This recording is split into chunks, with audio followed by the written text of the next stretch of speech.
Hello everyone, welcome to my channel Rumi's recipe. মজাদার রান্নার special recipe পেতে আমার চ্যানেলটি সাবস্ক্রাইব করুন, পাশের বেল আইকনটি প্রেস করুন। আজকে আমি রান্না করব গরুর পায়া বা নেহারি। এটা রান্না করা কিন্তু খুবই সহজ। খুব সহজভাবে এই রেসিপিটি করে দেখাবো। মা চাচিরা যেভাবেই রান্না করতেন আজকে আমি সেভাবেই রান্নাটা করব। আশা করছি আপনাদের ভালো লাগবে।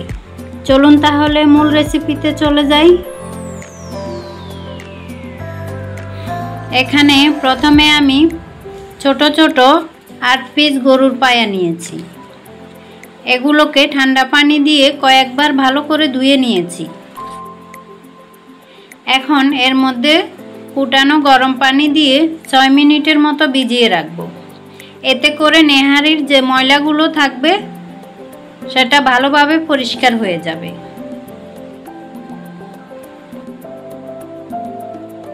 এখন আমি এগুলোকে কষলিয়ে আরও একবার ধুয়ে নিব।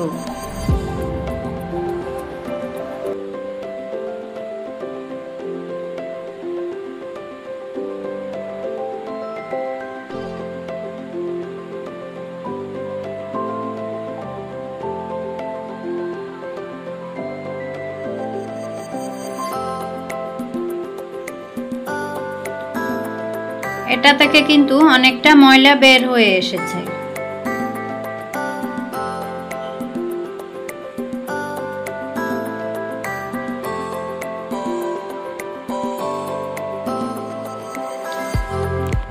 সবগুলো ভালোভাবে ধোয়া হয়ে গেলে এখন এর মধ্যে দিয়ে দিচ্ছি 1 কাপ পরিমাণ পেঁয়াজ কুচি। এখন দিয়ে দিচ্ছি রসুন পেস্ট, আদা পেস্ট একসাথে 2 টেবিল চামচ পরিমাণ। আর দিয়ে দিচ্ছি হলুদের গুঁড়ো 1 চা চামচ পরিমাণ, মরিচের গুঁড়ো 1 চা চামচ পরিমাণ। এখন দিয়ে দিচ্ছি জিরের গুঁড়ো 3 চা চামচ পরিমাণ।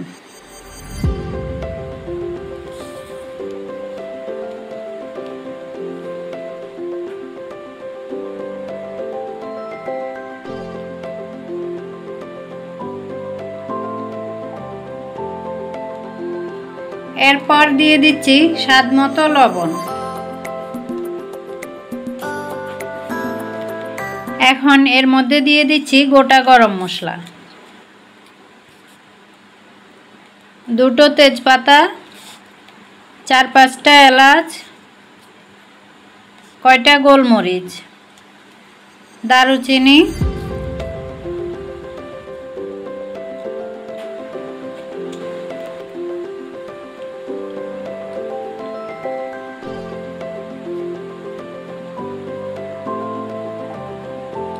এখন দিয়ে দিচ্ছি 3 টেবিল চামচ পরিমাণ সয়াবিন তেল। এখন সব কিছুকে খুব ভালো করে মিক্স করে নিতে হবে।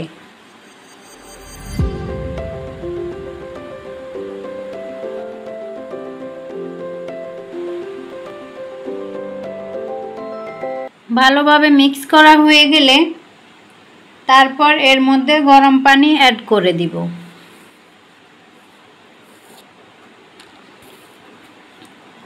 আমি এখানে 3 লিটারের মতো ফুটন্ত গরম পানি অ্যাড করে দিয়েছি।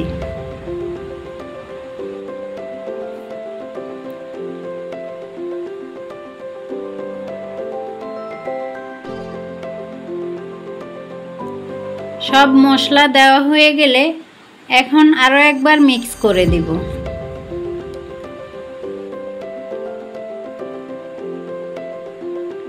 এখন আমি চুলায় বসিয়ে দিব।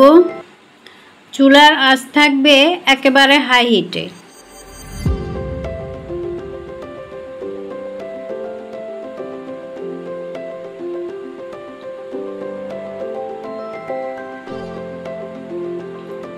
এখন ঢাকনা দিয়ে ঢেকে দিব 2-3 মিনিটের জন্য।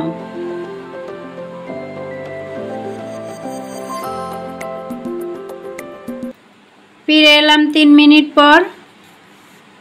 এখন এর মধ্যে কয়টা কাঁচামরিচ দিয়ে দিচ্ছি।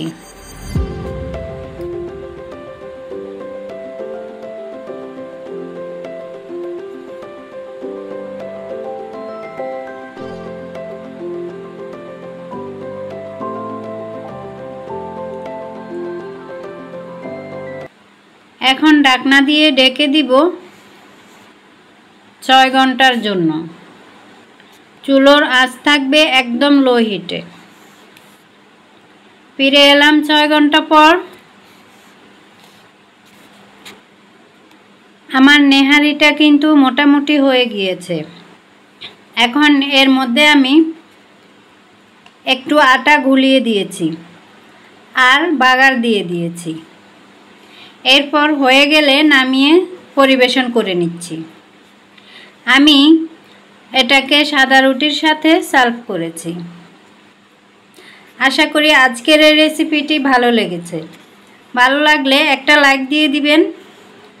আর যারা এখনও সাবস্ক্রাইব করেননি প্লিজ সাবস্ক্রাইব করে পাশের বেল আইকনটি বাজিয়ে দিবেন।